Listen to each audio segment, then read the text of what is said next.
우리가 알고 있는 어떤 말들이 원래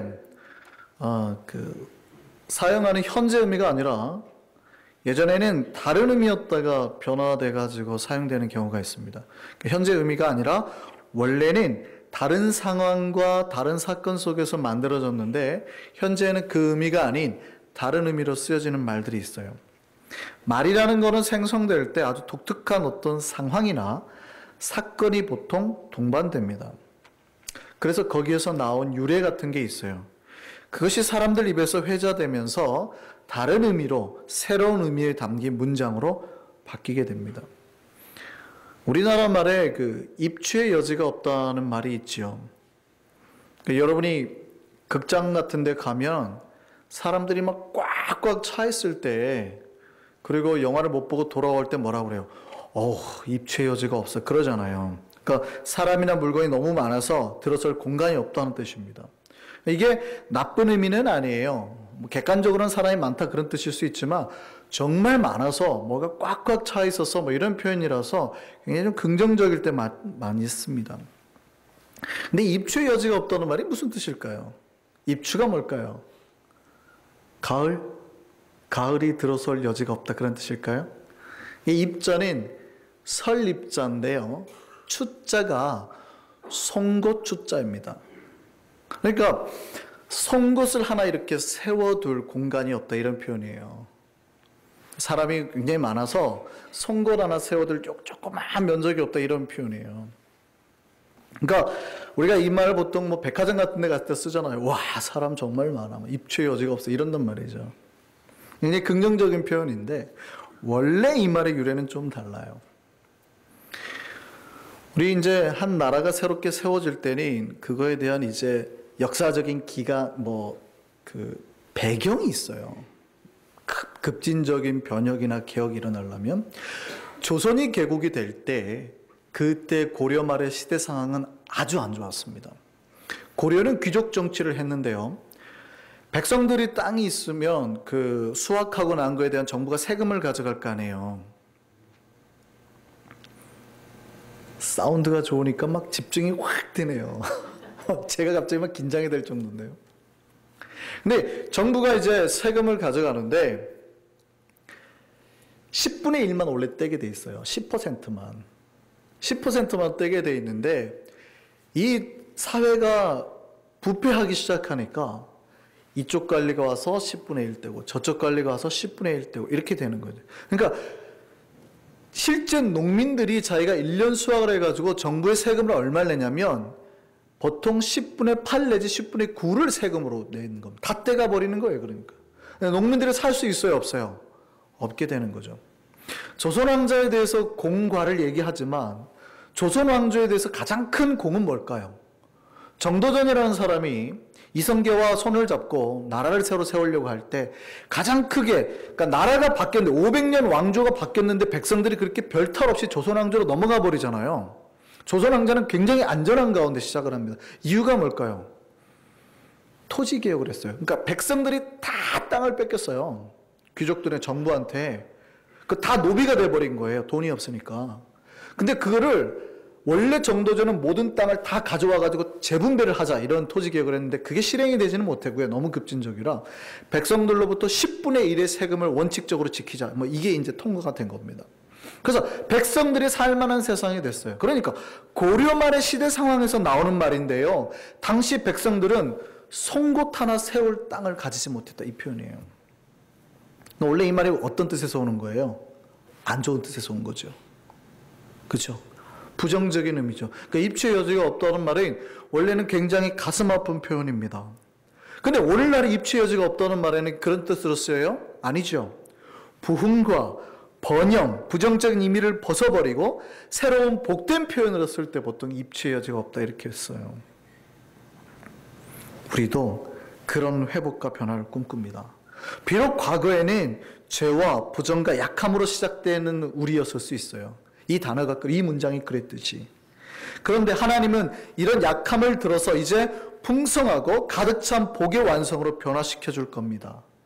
우리 2014년 우리가 꿈꾸는 게 그거라는 거예요. 과거에 우리는 부정적인 사람이었을 수 있어요. 과거에 우리는 잘못된 어떠한 모습으로 탄생한 존재였을 수 있어요. 그러나 이제는 그런 모습이 아니라 누군가가 우리의 이름을 부르고 누군가가 우리의 새로운 모습들을 봤을 때는 다 뭐예요? 가득 찬 복, 변화된 복, 풍성한 복으로 새롭게 받아들이게 된 그런 변화 우리에게 갚으실 거란 얘기예요. 이런 예는 성경에 나옵니다. 오늘 본문을 보면 이제 역대상을 우리가 4장을 봤죠.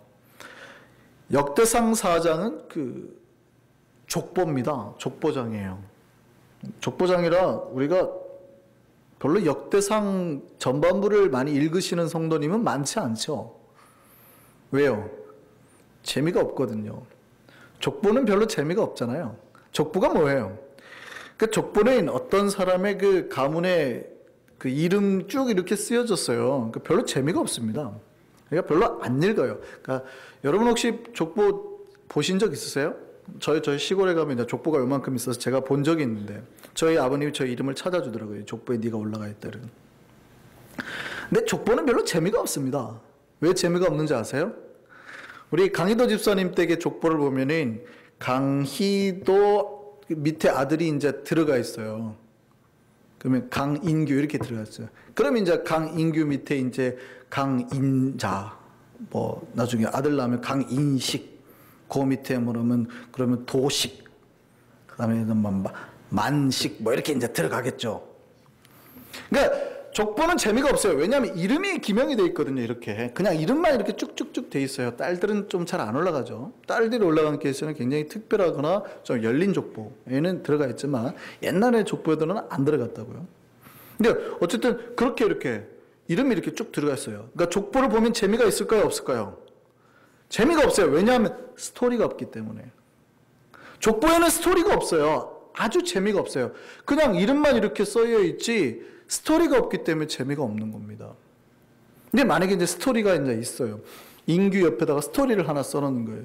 인규는 원래 한국에 살았지만 미국에 가게 됐고 거기서 변화되어서 나중에 저 미국을 흔드는 아주 큰 기업가가 됐다. 막 이런 스토리가 있어 보세요. 재밌을까요? 안 재밌을까요?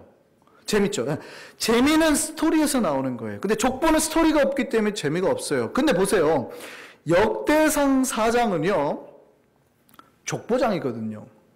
근데 재미없는 이 족보에 갑자기 스토리 하나가 딱 등장합니다. 굉장히 독특한 문구예요. 오늘 우리 본문이 그거예요. 갑자기 누가 딱 등장하냐면 야베스라는 사람이 딱 등장합니다. 그러니까 족보에 들어가서는 안 될 게 지금 들어가 있는 거예요. 그러니까 누군가가 유대인들이 역대상 4장을 보면 특별히 유다 지파의 족보인데요.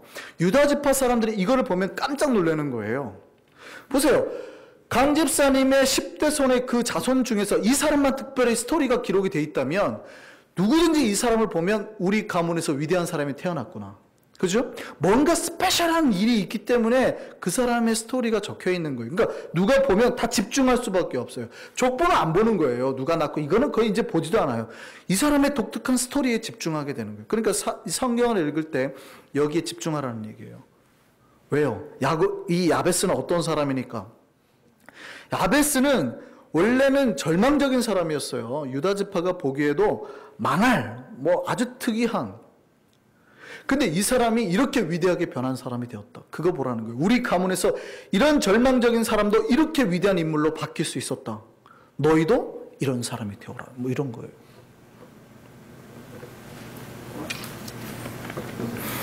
이 사람의 이름이 야베스예요. 근데 유대인들에게 이름은요. 그냥 지어지지 않고, 그러니까 각 나라마다 이름을 짓는 독특한 그 예가 있는데요. 유대인들이 보통 이름을 지을 때는 그 사람이 태어날 때 여러 상황, 여러 사건 이런 게 들어가서 이름이 지어집니다. 그러니까 여러분 영화 옛날에 보셨어요? 케빈 코스트너 주연한 늑대와 춤을? 거기에 늑대와 춤을이 뭐예요? 영화 속에서 등장하는 케빈 코스트너의 이름이에요. 그 인디언 여자 중에 하나가 나오는데 인디언 여자 이름이 뭐예요? 주먹 쥐고 일어나. 이게 이름이에요. 야, 주먹 쥐고 일어나. 이게 되잖아요. 왜냐하면 여자가 화가 나가지고 남자한테 한번 딱 대들려고 주먹 쥐고 뿔떡 일어났는데 그게 이름이 돼가지고 이제 주먹 쥐고 일어나가 이름이에요. 케빈 코스터너는 왜 늑대와 추물이 됐어요? 인디언들이 보기에는 늑대는 위험한 동물인데 케빈 코스터너가 늑대하고 막 이렇게 뛰어다니면서 있는 모습이 춤추는 것 같아요. 그 이름이 늑대와 추물이 된 거예요. 무슨 말인지 아시겠어요? 어떤 상황 속에 그 컷 하나가 이름이 되는 그런 풍습이 인디언에게 있었다는 얘기죠. 유대인들은요, 시대적인 상황, 문제, 이런 게 아이가 태어날 때 주도적인 것이, 그런 역사했던 것이 아이의 이름으로 되었어요. 예를 들면, 여러분 선지자 이사야 알죠? 이사야가 보통 한 60여 년 이제 선지자 역할을 합니다. 4대에 걸쳐서 이렇게 넘게 이렇게 왕을 보필하면서 이제 선지자 사역을 하는데, 이사야가 살던 시대는 북쪽의 아수르 공격으로, 오늘날로 말하면은 뭐 모술 지역에 이란 이라크 그 북쪽 지방의 전 세계를 흔들던 강국이에요. 그 나라가 이제 침략을 해가지고 북이스라엘이 멸망이 되잖아요. 근데 북이스라엘이 점차 멸망을 향해 갈 때예요. 그때 이사야가 아들을 낳았는데 큰 아들 이름이 스알 야숲이고 두 번째 아들 이름이 마할살랄 하스바스입니다. 어렵죠? 그래서 제 신대원 시험 볼 때 거의 나오는 이름입니다. 마할살랄 하스바스. 뜻이 뭔가 쓰시오 뭐 이런 거 써요. 나와요.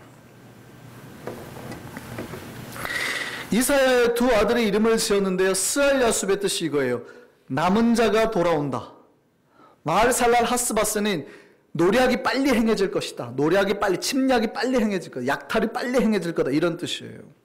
그러니까 시대적으로 지금 백성들에게 메시지를 주기 위한 뜻이에요. 아들들의 이름을 지을 때. 유대인들이 어떻게 이름을 지은지 아세요? 그러니까 이 아이가 태어날 때 상황이 이름에 고스란히 반영된다는 뜻이에요. 근데 야베스의 이름의 뜻이 뭐예요? 고통이에요. 고통. 거의 절망 이런 뜻이라고요. 아이의 이름을 고통이라고 지어놨어요. 그래 어머니가 아마 야베스를 낳을 때 상황이 매우 어려웠던 것 같습니다. 그리고 이제 나중에 이게 이제 역대상이 바벨론 포로 이후에 쓰여지게 되는데요. 장래를 생각해봐도 그렇게 밝지 않아요. 그러니까 나라의 장래, 민족의 장래, 이 아이의 장래. 그러니까 이 아이는 거의 죽을 것 같은 아이였던 거예요. 그냥 개인의 고통뿐만이 아니라 유다 지파 전체를 통해서도 뭔가 굉장히 안 좋은 거예요. 개인의 고통이 보세요. 유아 사망률이 옛날에는 굉장히 높았어요. 요즘에 지금 이렇게 아이들이 안 죽은 건 근 100년밖에 안 됩니다. 옛날에는 아이를 낳으면 둘 중에 하나가 죽었다 그러잖아요. 근데 이게 아주 고되니까 아이들이 태어나면 많이 죽어요. 근데 아이가 살았다는 것만으로 족보에 기록될 정도는 아니에요. 그러니까 이 아이가 그냥 고통 중에 태어났을 뿐만 아니라 이 아이는 누가 봐도 죽을 아이, 망할 아이, 민족적으로 절망인 아이, 모든 상황이 안 좋은 아이란 뜻이에요. 그래서 이 아이 이름이 고통인 거예요. 제가 고등학교 때요, 저희 반에 동창 중 이름 한 명이 막동이가 있었습니다. 걔는 진짜 자기 형제 중에서 막내였어요. 한국도 그런 풍습이 있잖아요. 그러니까 이름의 의미를 담은다고요. 그러니까 옛말에 이름이 예쁘면 귀신이 샘을 내가지고 뭐 저승사자가 샘을 내가지고 일찍 데려간다 그래가지고 천하게 지어야 장수한다고 믿었어요. 그래서 아명을 어렸을 때 아이들 이름을 본명은 이제 커서 지어주고요. 아기 때 이름을 보통 한국에서 개똥이, 소똥이로 지었다고요. 2부는 별로 반응이 없네요. 1부 때는 어린아이들이 여기 미국 사고라서 그런지 제가 설명해줘. 이 똥이 뭔지 알아? 시시야. 그러니까 니네 이름을 똥이라고 지은 거야, 똥. 좋아? 우리는 개똥이, 소똥이가 친근하잖아요. 근데 여러분 의미를 잘 생각해 보세요. 자식 이름을 똥이라고 지었어요. 똥이라고. 그것도 개똥. 이거 아세요? 실제로 고종 황제의 아명이 개똥이었습니다. 깜짝 놀랐죠. 황제의 아명이 개똥이었대요. 그러니까 이 야베스의 이름을 한국식으로 바꾸면요, 이런 거예요. 고통이, 절망이, 억장이 무너지는 놈, 뭐 이런 식의 표현이죠. 억장은 이제 가슴에 다른 약간 슬랭의 표현이죠. 원래 고사성어로는 억장지성, 그래서 억미터의 억장의 높은 성이 무너지는 뭐 이런 표현이에요. 그러니까 완전 고통스러운 놈 뭐 이런 거죠. 야베스가 그렇게 태어났다는 거예요. 그의 처음 시작은 누가 봐도 절망적이고 부정적이고 안 좋은 거예요. 슬픔과 고통으로 시작했는데 그는 자기의 삶을 그런 문제 가운데 두지 않았다는 거예요. 유다 지파가 말하는 건 그런 거예요. 이렇게 절망적인 사람도 변화되었다는 거예요. 그는 그렇게 문제에 그냥 두지 않고 변화를 꿈꿨다는 거예요. 야베스의 장점은 그겁니다. 자기가 어떻게 해야 변화를 받을 수 있는지, 복을 받을 수 있는지 그걸 알았다는 거예요. 그게 그의 장점이었어요. 많은 우리 미국도 비슷합니다만 대한민국 같은 아나운서나 경찰, 검찰에 있는 사람들의 나중 목표가 대부분 정계 진출하는 거 아니에요. 그러니까 이분들이 나중에 보통은 철학을 따라서 나라를 위해서 살기보다는 권력의 힘이나 인맥에 들어가는 게 대부분입니다. 근데 줄을 잘 서야 돼요. 처음 들어가는 게 자기 정당이 돼버리니까 나중에 정당 바꾸는 게 어렵게 되는 거죠. 그러니까 한 번 선택이 미래를 결정하게 되는 거예요. 그러니까 줄 잘 서는 게 내 변화와 관계가 있어진단 말이에요. 군대 갔다 오신 분들은 이 말 이해하죠. 군대는 줄이다. 무슨 말인지 아세요? 군대는 줄이다가 줄을 잘 잡으라는 뜻이 아니에요. 줄을 잘 서야 된다는 뜻이에요. 여러분 훈련병 때 딱 처음에 이제 옷도 안 갈아입고 막 가잖아요. 줄 좀 하고 나중에 이제 옷 갖고 쭉 줄 서잖아요. 4열 정도 이렇게 줄 서요. 그럼 이제 옆에 친구랑 막 이야기를 해요. 나란히 서가지고. 근데 그거 아세요? 그 줄이 운명을 결정한다는 거? 앞에 딱 나오죠. 이쪽 줄 이렇게 이쪽으로 가요. 이쪽 줄 이쪽 따라가고 이렇게. 여기는 전방, 여기는 후방. 여기 앞에서 네 번째까지 나와. 여기는 주방. 여기까지 나와. 여기는 저기 보급병. 저기는 특수부대. 군대는 줄이에요. 그래서 줄 눈치 있는 애들은 이 줄이 무슨 줄인가 딱 보고 호딱 따라가죠. 이 줄이 무슨 줄이냐 보고. 줄이에요. 무슨 말인지 아시겠어요? 내가 어디에 줄 서느냐에 따라서 내 미래가 결정된다는 거예요. 물론 나쁜 변화처럼 보일 수도 있지만 우리의 인생의 변화도 마찬가지예요. 내가 어디에 붙어 있느냐, 어디에 줄 서 있느냐에 따라 변하거든요. 그러면 세상 사람들이 하는 것처럼 이쪽 정당, 이쪽 사람, 이쪽 그게 변하는 것이 우리에게 줄 서는 것이 참된 변화가 될까요, 안 될까요? 야베스는 어디에 줄을 섰을까요? 야베스는 세상에 줄 서지 않고 하나님께 줄 섰다는 거예요. 야베스는 자기의 변화의 중심을 하나님께 두었다는 거예요. 하나님이 나를 변화시켜 줄 수 있는 분이라고 믿었던 거예요. 오늘 본문 한번 볼까요? 10절 한번 보겠습니다. 야베스가 이스라엘 하나님께 아뢰어 이렇게 되어 있습니다. 아뢰다라는 말은 우리나라 말로 말하면 그냥 말하다라는 뜻이지만 원래 뜻은 이건 뭐냐면 부르짖다라는 뜻이에요. 그러니까 간절히 간구하면서 기도했다는 표현이죠. 그러니까 야베스는 하나님 앞에 기도로 자기의 운명을 바꿨다는 얘기예요. 야베스는 하나님이 복의 근원임을 알았어요. 하나님은 당신의 백성에게 복을 주시는 은혜의 하나님을 알고 있었다고요. 야베스는 하나님 앞에 기도하기 시작했다는 얘기입니다. 역대상 4장 10절 한번 같이 읽어보시죠. 야베스가 이스라엘 하나님께 아뢰어 이르되 주께서 내게 복을 주시려거든 나의 지역을 넓히시고 주의 손으로 나를 도우사 나로 환난을 벗어나 내게 근심이 없게 하옵소서. 이렇게 기도했단 말이에요. 하나님은 야베스는 절망 속에서 고통 속에서 태어났어요. 그냥 몸도 아프고 인생도 아프고 완전 다 그냥 고통 가운데 상황이. 근데 그는 하나님 앞에 기도하면서 뭘 요구했냐면 복을 달라. 그 기도의 내용을 보면 어떤 내용이 있어요? 환난, 근심으로부터 벗어나게 해 주옵소서 이렇게 기도하잖아요. 그러니까 그의 삶에는 뭐가 많아요? 환난이 많다. 그의 인생이 근심거리라고요. 그의 기도 제목이 그냥 환난 근심에서 벗어나게 해달라는 거예요. 하나님 내가 돈이 많게 해주옵소서. 솔로몬은 걱정할 게 없었잖아요. 그러니까 지혜 달라고 한 거예요. 솔로몬이 걱정이 있어요? 환난 근심? 없는 거예요. 근데 이 사람이 이렇게 기도한 이유는 뭐예요? 인생이 그냥 환난이라는 거예요. 인생이 그냥 근심이라는 거예요. 그러니까 그렇게 기도한 겁니다. 그렇게 하나님께 기도함으로 변화를 꿈꿨는데요. 야베스는 이 기도로 변화되었습니다. 믿으십니까? 고통이 회복됨을 경험합니다. 야베스의 기도를 한번 잘 살펴보시죠. 오늘 사실은 이 기도를 살펴보면 공동번역은 재미있게 이 기도를 두 가지로 나눴습니다. 이렇게 돼 있어요. 부디 저에게 복을 내리시어 제 영토를 넓혀주시고, 그러니까 복 내리셔서 영토를 넓혀주는 거예요. 두 번째는요, 손수 애군을 막아 어려운 일 당하지 않도록 도와주십시오. 나를 지켜달라는 두 가지 기도로 축약됐죠. 근데 표준 세번역은 이 기도를 네 가지로 나눴습니다. 번역을 할 때. 저는 표준 세번역 번역이 좀 더 맞다고 생각해요. 뭐라고 했는지 보세요. 첫 번째, 나에게 복의 복을 더해 주십시오. 두 번째, 내 영토를 넓혀 주십시오. 세 번째, 주의 손으로 나를 도우시어 불행을 막아 주십시오. 네 번째요, 고통을 받지 않게 하여 주십시오. 복 달라는 기도, 땅 넓혀 달라는 기도, 주님 손으로 불행 막아 달라는 기도, 고통받지 않게 해달라는 기도. 중요한 거는 하나님이 그가 구하시는 모든 것을 다 이루어 주셨다는 거예요. 아무리 절망 가운데 태어나고 그의 삶이 고통이고 절망이더라도 하나님 앞에 기도하면 하나님이 기도하는 그 사람의 모든 것 다 어떻게 해요? 들어주신다는 것. 이것이 우리에게 소망이 됨을 기억하시기 바랍니다. 유다 지파는 이걸 말하고 싶은 거예요. 우리 족보를 보아라. 야베스 같은 사람도 복 받는 사람이 되지 않았느냐. 하나님 앞에 기도하면 누구라도 다 복을 받는다는 거예요. 누구라도 다 고통에서 벗어난다는 거예요. 그럼 뭐예요? 너희도 그렇게 하라는 거예요. 이렇게 기도하라는 거죠. 하나님, 제 이름은 고통입니다. 실제로 내 삶은 보잘것없습니다. 그러나 나는 능력에 하나님 믿습니다. 나는 비록 약하지만 하나님 강하신 걸 믿습니다.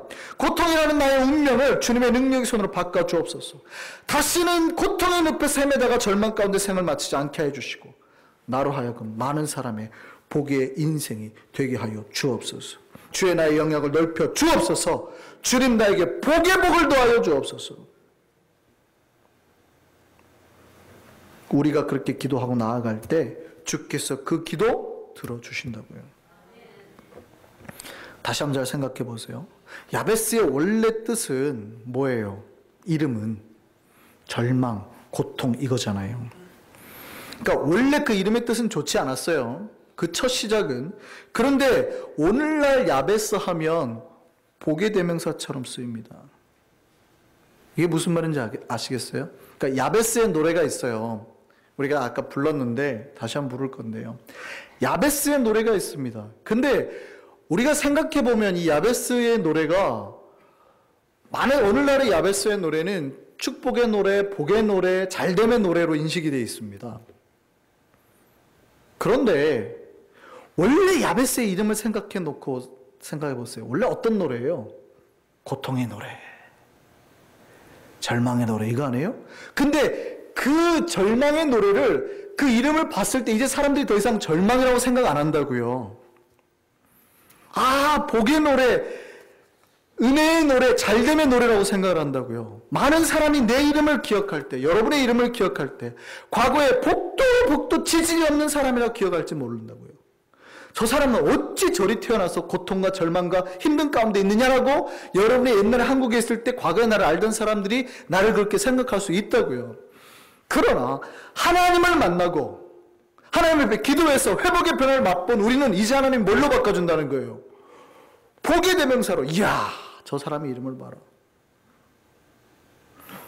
저 사람처럼만 살자. 그러니까 저 사람이 복의 이름이 되는 거예요. 이해되십니까? 우리의 이름이, 이근행 이름이 과거에는 사람들이 어떻게 생각할지 저는 모르겠어요. 근데 이근행 이름이 이근행이 되어라. 이건 복이라는 거 아니에요. 자식한테 너 이근행이 되어라. 이건 복 아닙니까? 이해되세요? 하나님이 기도하는 백성에게 그런 변화의 복을 주신다고요. 과거의 문제가 회복되는 복을 주신다고요. 2014년 우리가 꿈꾸는 변화는 그런 변화입니다. 생명의 변화, 회복의 변화. 하나님이 야베스에게 주셨던 그 복, 우리에게도 주실 줄 믿습니다. 하나님이 야베스의 기도를 들어주셨다면 우리의 기도도 반드시 들어주실 줄 믿습니다. 그 소망을 가지고 우리 같이 찬양하시겠습니다.